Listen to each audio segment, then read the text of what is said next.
सोच और जिज्ञासा। समाधानपुर की कहानी। एक समय की बात है, पहाड़ों की तलहटी में बसा एक खूबसूरत गांव था जिसका नाम था समाधानपुर। नाम तो समाधानपुर था, पर पिछले कुछ सालों से गांव एक बड़ी समस्या से जूझ रहा था, पानी की कमी। गांव के पास बहने वाली नदी गर्मी आते आते सूखने लगती थी और बारिश भी अनियमित हो गई थी। खेत प्यासे रह जाते, मवेशी बेहाल हो जाते और लोगों के चेहरों पर चिंता की लकीरें गहरी होती जा रही थीं। गांव के बुजुर्ग पारंपरिक तरीकों से पानी बचाने की कोशिश करते, पूजा पाठ करते, लेकिन हालात सुधरने का नाम नहीं ले रहे थे। निराशा का माहौल धीरे धीरे पूरे गांव पर छा रहा था। इसी गांव में दो नौजवान रहते थे जिनके नाम उनके स्वभाव को बखूबी दर्शाते थे, सोच और जिज्ञासा। सोच, जैसा कि नाम से जाहिर था, एक गंभीर और विचारशील लड़का था। वह घंटों अकेले बैठकर गांव की समस्या के बारे में सोचता रहता। पुरानी पोथियां पढ़ता, बड़े बुजुर्गों की बातें ध्यान से सुनता और मन ही मन विश्लेषण करता रहता कि आखिर गड़बड़ कहाँ है। वह हर पहलू पर गौर करता, हर संभावना को टटोलता, लेकिन अक्सर उसके विचार उसके मन में ही उलझकर रह जाते थे। वह किसी ठोस नतीजे पर पहुंचने या अपनी सोच को कार्यरूप देने में हिचकिचाता था। गांव वाले उसे अक्सर खोया हुआ या दिन में सपने देखने वाला कहकर नजरअंदाज कर देते थे। उसकी आंखों में गहरी चिंता तो दिखती थी, पर होठों पर समाधान का कोई स्पष्ट मार्ग नहीं होता था।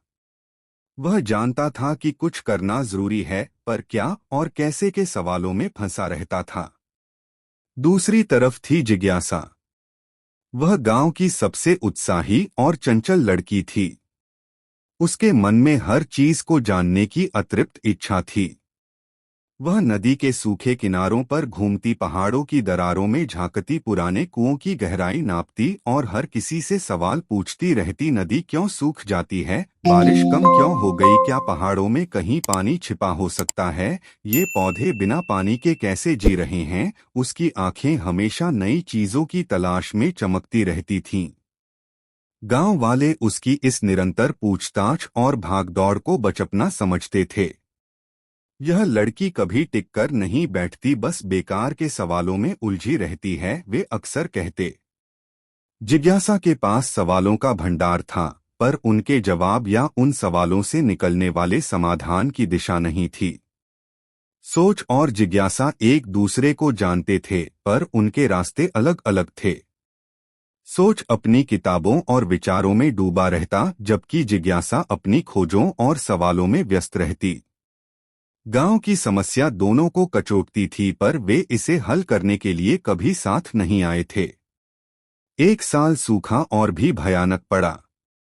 नदी पूरी तरह सूख गई, कुओं का पानी पाताल में चला गया। गांव में हाहाकार मच गया। लोगों ने पलायन के बारे में सोचना शुरू कर दिया। गांव के मुखिया ने एक पंचायत बुलाई। माहौल बेहद गमगीन था। मुखिया ने भारी मन से कहा, लगता है पुरखों की इस जमीन को छोड़ने का वक्त आ गया है। हमने सब कुछ करके देख लिया, पर प्रकृति हमसे रूठ गई है। पंचायत में मौजूद सोच यह सुनकर अंदर तक हिल गया। नहीं, ऐसे कैसे छोड़ दें, जरूर कोई रास्ता होगा। उसके मन में विचारों का तूफान उठ खड़ा हुआ। उसने सालों से जो पढ़ा था, जो विश्लेषण किया था, वह सब उसके दिमाग में घूमने लगा। उसे पुराने ग्रंथों में पढ़े जल संचयन के तरीकों, भूमिगत जल स्रोतों के सिद्धांतों की याद आई। लेकिन यह सब किताबी ज्ञान था, इसे ज़मीनी हकीकत से कैसे जोड़ा जाए, यह उसकी समझ से परे था। वह जानता था कि सिर्फ सोचने से कुछ नहीं होगा, पर कदम कैसे बढ़ाए, यह उसे सूझ नहीं रहा था।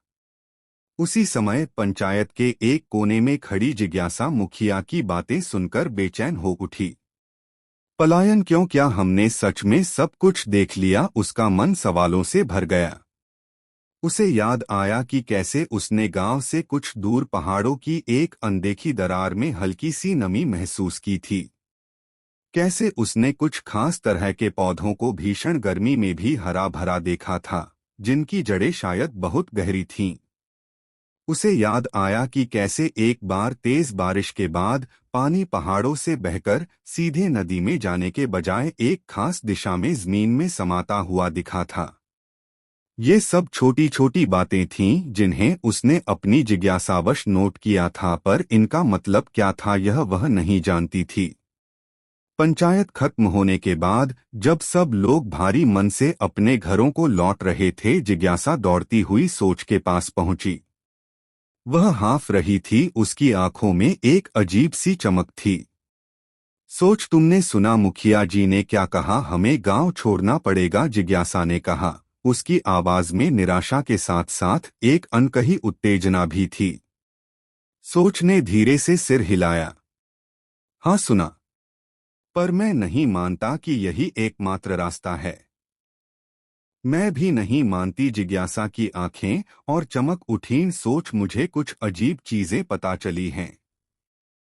क्या तुम मेरी बात सुनोगे? सोच ने हैरानी से जिज्ञासा को देखा। पहली बार कोई उसकी सोच में दिलचस्पी ले रहा था, वह भी जिज्ञासा जो हमेशा सवालों में खोई रहती थी। हाँ कहो, क्या पता चला है तुम्हें? और फिर जिज्ञासा ने बताना शुरू किया, पहाड़ों की उस नम दरार के बारे में, उन हरे भरे पौधों के बारे में, बारिश के पानी के जमीन में समाने की उस खास जगह के बारे में।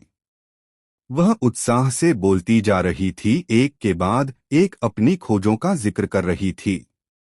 सोच ध्यान से सुन रहा था। जैसे जैसे जिज्ञासा बोलती जा रही थी, सोच के दिमाग में बिजली सी कौंध रही थी। जिज्ञासा की बातें, जो अब तक बिखरी हुई कड़ियां लग रही थीं, अब जुड़ने लगी थीं। जिज्ञासा की खोजें उसके किताबी ज्ञान के साथ मिल रही थीं। नम दरार शायद भूमिगत जल का संकेत, वो खास पौधे शायद उनकी जड़ें पानी के स्रोत तक पहुंच रही थीं। पानी का जमीन में समाना, शायद वहां की मिट्टी और चट्टानों की संरचना ऐसी थी जो पानी को सोखकर नीचे जमा करती थी। रुको, जिज्ञासा सोच ने अचानक कहा, तुम जो बता रही हो वह बहुत महत्वपूर्ण हो सकता है। जिज्ञासा चुप हो गई, हैरानी से सोच को देखते हुए। सोच ने गहरी सांस ली।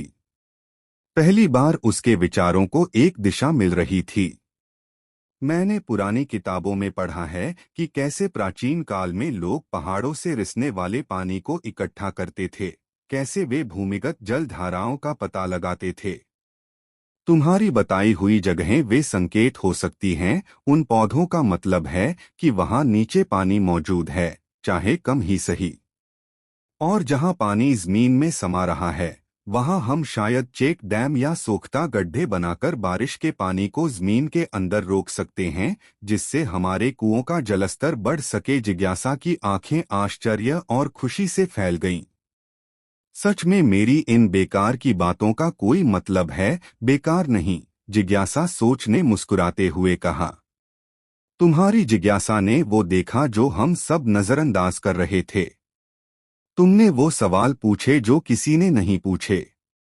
तुम्हारी खोजों ने मेरी सोच को एक जमीन दी है, एक रास्ता दिखाया है।